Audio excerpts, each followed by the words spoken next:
IP Garden, ingenieros paisajistas, patrocinan este programa.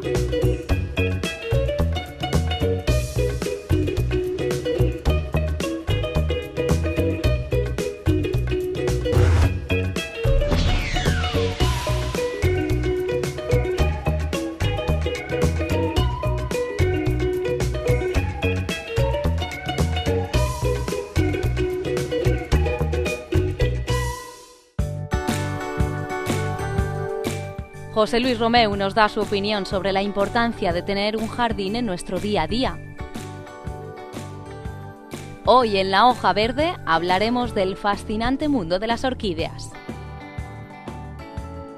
En Jardines por el Mundo nos desplazamos al parque urbano más importante, Central Park, en Nueva York. Por último, respondemos a las preguntas que nos han llegado a través del correo electrónico.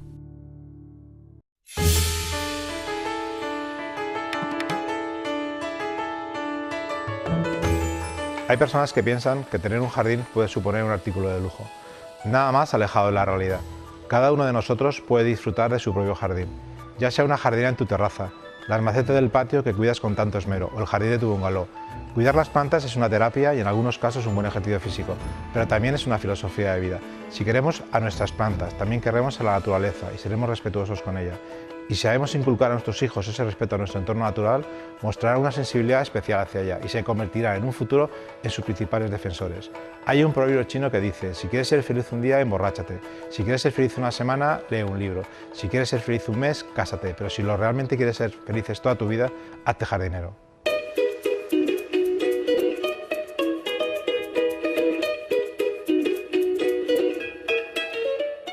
Si hablamos de unas plantas que crecen en Perú, que alcanzan unos 3 metros de altitud, que pueden llegar a pesar 100 kilos o más, que incluso hay variedades que pesan apenas unos 50 gramos, que tienen las flores de 2 milímetros, que pueden vivir en tierra, que pueden vivir incluso en rocas, que pueden vivir incluso en troncos de árboles. ¿Sabéis de qué plantas estamos hablando? Lógicamente, de las orquídeas.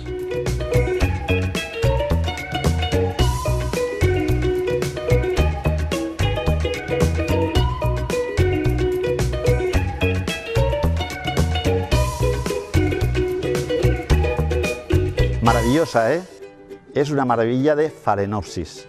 Las orquídeas, si queremos iniciarnos en el cultivo de ellas, esta es la más idónea para poderla tener en casa.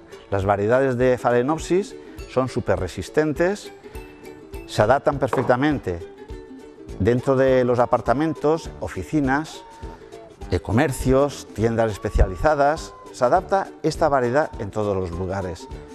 Simplemente hay que tener 3 básicos consejos que os voy a dar. En primer lugar, el exceso de agua le perjudica mucho, con lo cual siempre hay que regar con pulverizador la parte superior de ellas. Nunca las hojas, porque en las Phalaenopsis se almacena el agua en el centro y puede pudrir totalmente el cáliz de la Phalaenopsis. Se riegan ahora en esta época una vez cada 10 días, conviene que se seque el sustrato suficiente porque las hojas mantienen bastante hidratación durante 15 o 20 días. El abono regularmente lo debemos hacer cada 15 o 20 días y si tenemos, por ejemplo, algunas orquídeas tipo Phalaenopsis que tienen 2 varas, estas lógicamente tenemos que darle un poquitín más de fertilizante que estas de una vara, por una sencilla razón, porque al tener más floración consumen mucho más nutrientes. La pulverización de las hojas nunca hay que hacerla, vuelvo a repetirlo, y el riego por inmersión se puede hacer, pero siempre evacuando el agua que sobre fuera de la maceta. Seguidamente podemos tener 3 tipos de orquídeas importantes de Phalaenopsis en casa.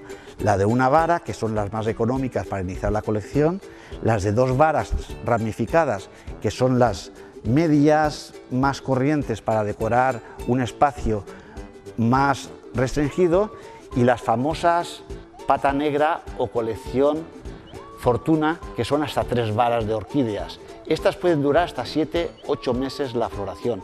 Si os fijáis, las flores son mucho más grandes, son mucho más perfectas, tienen más botones de flor pendientes de la floración y al mismo tiempo en la planta inferior veréis que tienen dos plantas en la misma maceta, con un sustrato y unas raíces aéreas mucho más potentes, que son las que absorben totalmente la humedad que pueda haber en el ambiente. Nunca debemos de colocarlas en sitios de extrema calefacción, ya que eso desecaría y obligaría a tirar los botones florales antes de abrir. Otra cosa importante en las orquídeas, no utilizar nunca abonos estándar ni abonos neutrales, simplemente abonos específicos de unas marcas, pero que ponga específicamente para orquídeas. También tengo que añadir que las Phalaenopsis requieren un abono especial para ellas, y hay otras orquídeas como son las de tierra que requieren otros abonos, y al mismo tiempo las orquídeas que nacen en las rocas requieren otros abonos. Eso tenerlo bastante cuidado, pero como estamos hablando de las Phalaenopsis, con un abono especial no, sino específico para Phalaenopsis es más que suficiente cada 15 días. De esa forma tendremos unas orquídeas en casa que nos florecerán regularmente hasta 3 veces al año. Procurar nunca almacenar el agua sobre ellas. Es preferible que se seque el sustrato que está implantada ella, porque simplemente del ambiente húmedo de casa es donde cogen la humedad. En los sitios oscuros podemos tener lo máximo 2 días. Hay que traspasarlas o a un sitio con más luminosidad difusa o intercambiarlas. De esa forma podemos tenerlo en todos los lugares con menos luminosidad, pero nunca donde el sol pegue directamente, ya que quemaría estas frondas, porque al ser de país semitropical requiere una humedad del 70% en el ambiente y el sol totalmente difuso. Seguidamente vamos a pasar de los cuidados de la orquídea a una cosa importante, que es el sustrato a utilizar en las orquídeas. No todas las orquídeas requieren el mismo sustrato. Tenemos el sustrato especial para orquídeas que son de tierra, podemos decir que es un sustrato especial a base de vermiculita, turba rubia y algo de arcilla de sílice, y seguidamente tenemos otro sustrato que es para plantas litófilas, o sea, las orquídeas que nacen en las rocas. Están especialmente hechos de sphagnum y de musgo.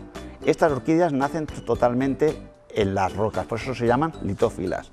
Y las Phalaenopsis de las que estamos hablando hoy, se utiliza este sustrato, que es un 80% de corteza de pino bien descompuesta, que no tenga ni gérmenes ni insectos de ninguna clase, y al mismo tiempo un 15% de turba rubia.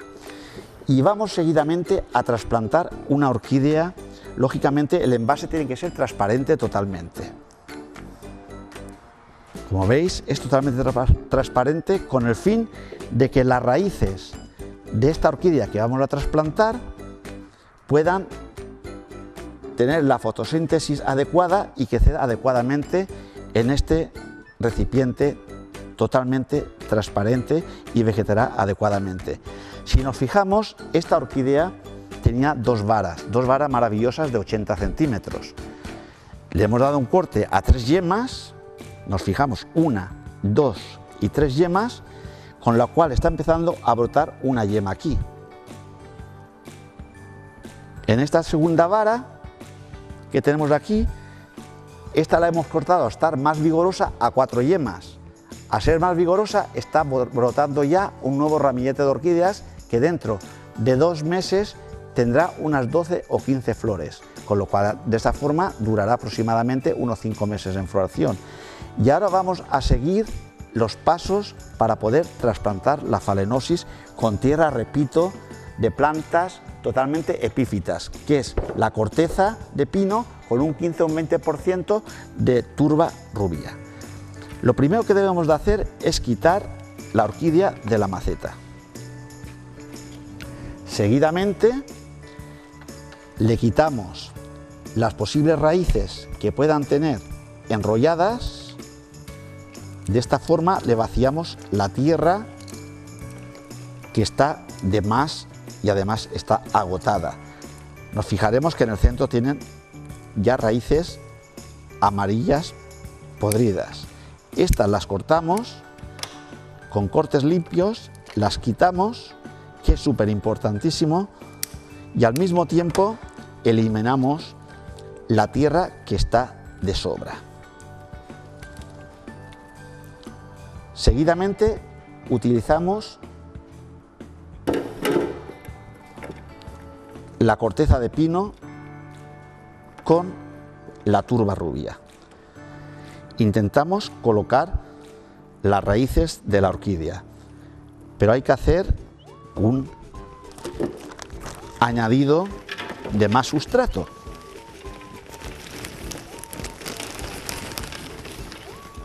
El sustrato conviene siempre que tenga algo de humedad, con el fin de que la orquídea no sufra ni se deshidrate excesivamente. De esta forma intentamos plantar adecuadamente la Phalaenopsis en su maceta idónea. La vamos moviendo con el fin de que no queden residuos sin presionar las raíces, y añadimos el sustrato necesario, pero siempre con el fin de que las raíces superiores queden al aire para respirar. De esta forma absorberán la humedad del ambiente y no les faltará oxígeno en la raíz, porque las orquídeas siempre nacen en los troncos de los árboles. Y de esta forma cogen la humedad del ambiente, las neblinas, las lluvias repetitivas que hay en los hemisferios tropicales y captan los nutrientes necesarios que hay en el ambiente húmedo de la selva.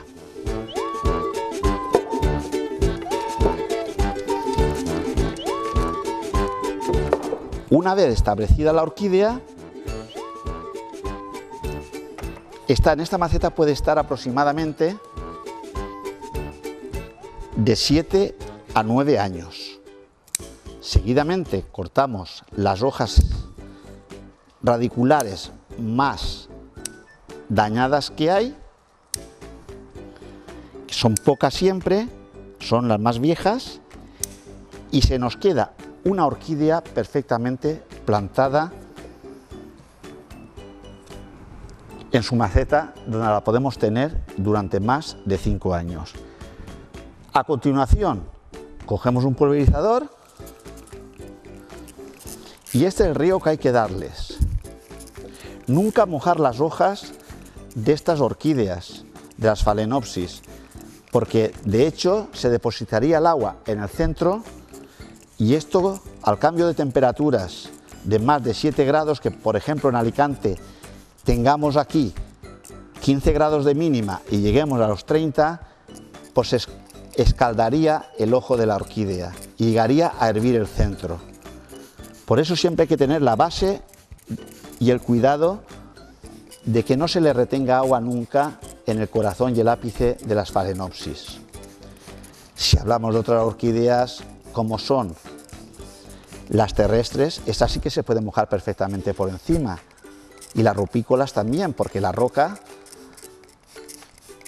se deshace perfectamente en las hojas y no hay problemas de que la insolación los dañe muchos. De esta forma, os fijáis bien, tenemos una orquídea trasplantada que va a florecer dentro de 2 meses y esta florecerá dentro de 4 meses, y al mismo tiempo, con la inclinación que tiene, es la que debemos de poner en casa, marcarla si queremos con algo en este lateral, porque si colocamos, una vez que empiecen a abrir las flores, la orquídea al revés, los botones florales caerán un 50%. O sea que la orquídea sufre estrés de darle la vuelta, como otras plantas sí que podemos hacer en casa, para captar la luz de una vivienda. Pero no podemos darle la vuelta porque entonces perderían los botones de flor y no llegarían a abril. Con estos cuidados mínimos, el éxito de la Phalaenopsis es segura. De todas formas, no está de mal recordar de que si tenéis alguna duda, aquí estamos nosotros para que en nuestra página en Facebook nos mandéis vuestras dudas, vuestras preguntas, vuestras sugerencias y os responderemos.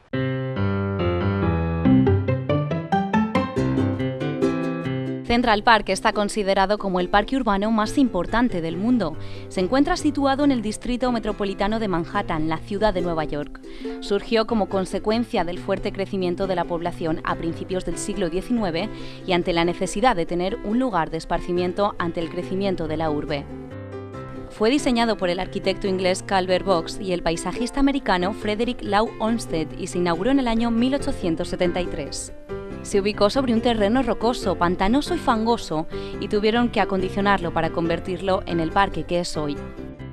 Central Park mide 4 kilómetros de largo por 800 metros de ancho y tiene una superficie de 341 hectáreas en las que hay plantados 26.000 árboles y donde conviven 275 especies de aves. En sus 93 kilómetros de caminos es muy fácil perderse, por lo que es recomendable hacerse con un mapa del parque. Los domingos y días festivos es cuando es recomendable visitar el parque por la gran cantidad de personas que hay practicando actividades al aire libre.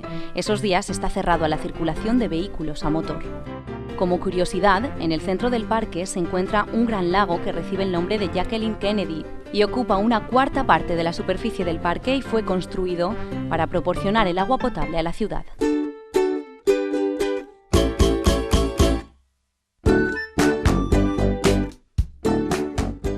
Bien, estamos llegando ya al final de leer nuestro programa. En estos momentos vamos a leer algunas de nuestras preguntas que nos han mandado por correo electrónico. En primer lugar, se llama Noelia de Santa Pola y me pregunta ¿qué enfermedades pueden tener mi orquídea? Bueno, Noelia, las orquídeas pueden tener 3 importantes enfermedades. La primera es la cochinilla algodonosa que se deposita en las axilas de las hojas. La segunda es el pulgón, que es muy fácil de detectar porque son pequeñas pústulas blanquitas o marrones. Y la tercera es la enfermedad de raíz, que es la más difícil de combatir de todas, que es la fitóftora. Estas todas tienen soluciones si se cogen a tiempo. Simplemente hay que utilizar, si es cochinilla, unos productos ecológicos. Si, como dices, puede ser también pulgón, también con ecológicos. Y si era ataque de hongos, pues tenemos que hacer una terapia de cirugía y añadirle un fungicida también ecológico para salvaguardar. Una segunda pregunta es Andrés, de Muchamel. ¿Por qué se caen los capullos de mi orquídea? Suele pasar a menudo, simplemente cuando se compran orquídeas que hayan sufrido ajetreos, o sea, en palabras simples, que han sufrido estrés.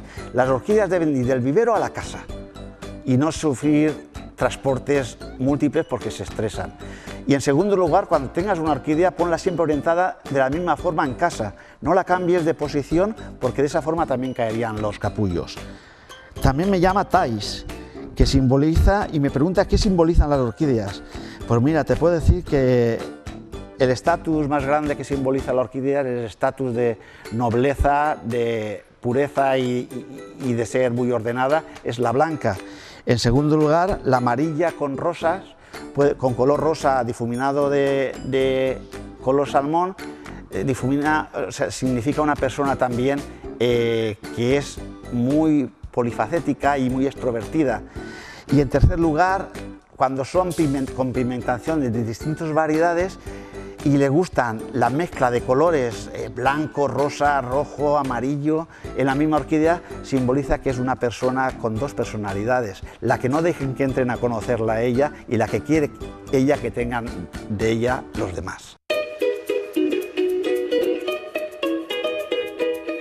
Queridos amigos, espero que os haya gustado el programa de hoy y os animamos a que mandéis vuestras preguntas a través de nuestra página web ipgarden.es o a través de nuestro perfil en Facebook ipgarden. Recordáis que si os hacéis amigos de Facebook podréis retirar en nuestro vivero de Tánger vuestro regalo directo. Hasta el próximo programa. ipgarden, ingenieros paisajistas, patrocinan este programa.